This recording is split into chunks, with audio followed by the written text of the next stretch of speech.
Okay, so here we have part 4 of our work with continued fractions, and this time what we're going to do, we're going to figure out a way to easily get the sum of a continued fraction um, in its rational form.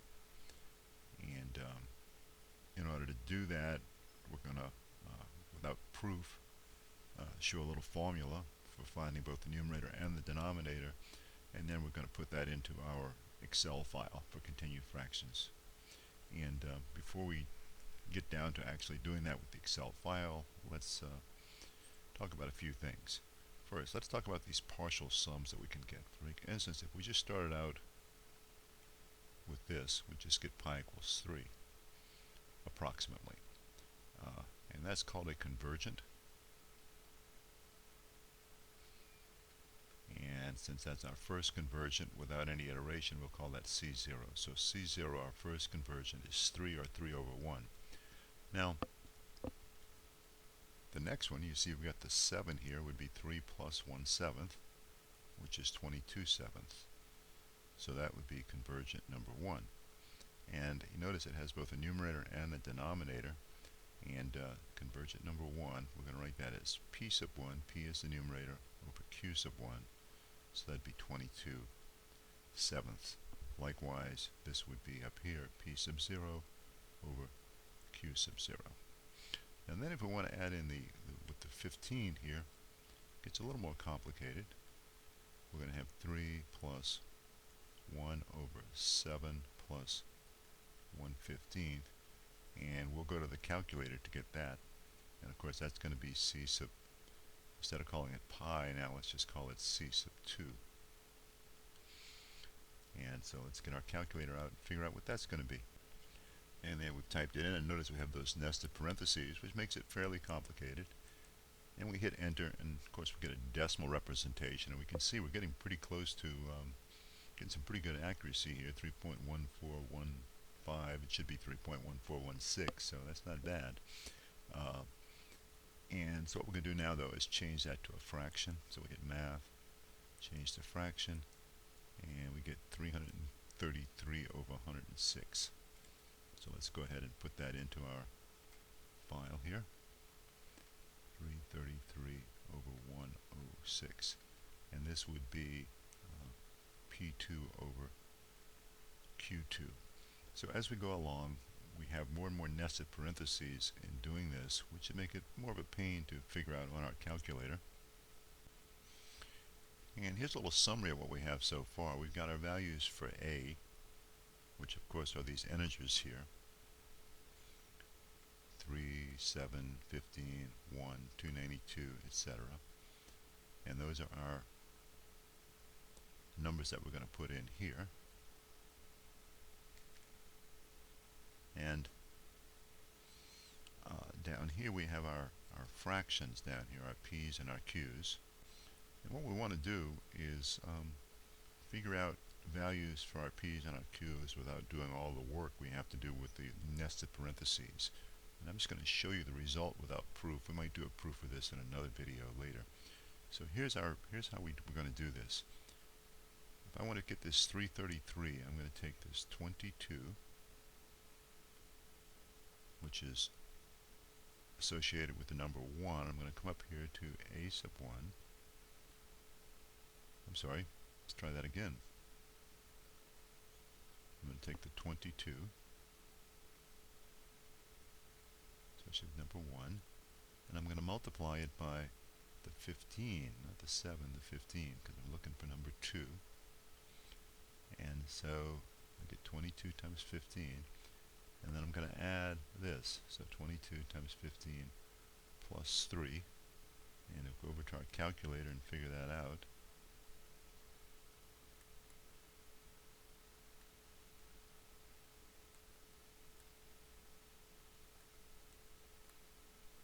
sure enough, I get my 333. And that's going to be p sub 2. Likewise, if here I take the 7 times the 15 and I add the 1, I get 106. It's going to be q sub 2. So what we've just shown, without any proving why this works, we've just shown that if I want to get P2, I take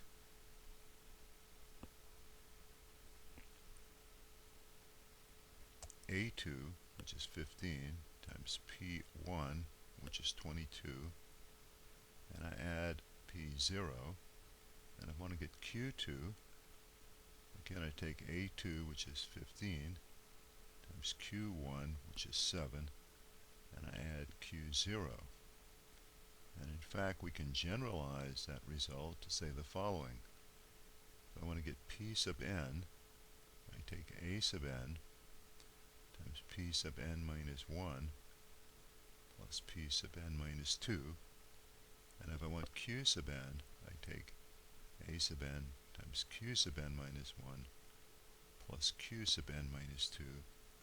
And that way, using these recursive formulas, if I know the previous two fractions and I know the value of A, the integer that we get in the continued fraction, I can then calculate the new rational form. And so what we're going to do now is apply that to our Excel file. Okay, so here's our P sub n and Q sub n.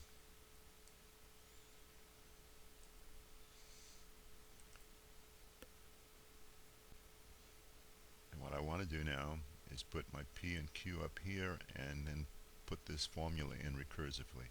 Well, we have to have the first two to get the third one, and the first two are actually pretty easy. On the 0th iteration, our integer is 3, and we just get 3 over 1, so we'll put that there. Well, I don't want to just put the number 3 because I want to generalize this, so I'm going to set it equal to this cell here, which is cell C2. So this would be equals C2. And there's the 3. Now this is always going to be 1 because that first number is just going to be an integer, so we'll just leave the 1 there for now. And what I want to do here is get P sub 1, and of course that was 22/7 with pi, and the way you get that 22/7 is you multiply this 3, so we're going to put equals, and we're going to take this 3, and we're going to multiply it times this 7, which is C3, and then we're going to add 1, and we can just put plus this term if we want, since that is 1, and we get that, and there's our 22, and our 7 is just going to be this number here, so that's going to be equals C2. Oops, that equals C3. There we go. Okay, and now the question is, how do we get this next P? Well, the answer is P sub n equals A sub n, and the A's are here. They are the integers, so that we'll put equals A sub n, which is C4, times P sub n minus 1, which is the P right before here. So we're going to put times, and we just come up here and get this 22. And then we have to add the one before that. So we're going to put plus that one, and that gives us our 333. Well, we're going to do the same thing here. Q sub n equals A sub n, so we'll put our equal sign. A sub n, of course, is our 15, which is C4 here. And then we put a times sign, and then we have to multiply by the one just before, and then we have to add the one just before that. And that should give it to us. There's our 106. And if I want to get the approximate value for pi here, all I have to do is take P over Q. So we'll do that right now. Equals P divided by Q. And we'll just copy that down. We'll go over here to the right, pull it down, and there are our successive approximations to pi. And since this is recursive, once I've gotten these three terms here, I can just copy them down all the way down, and that'll give me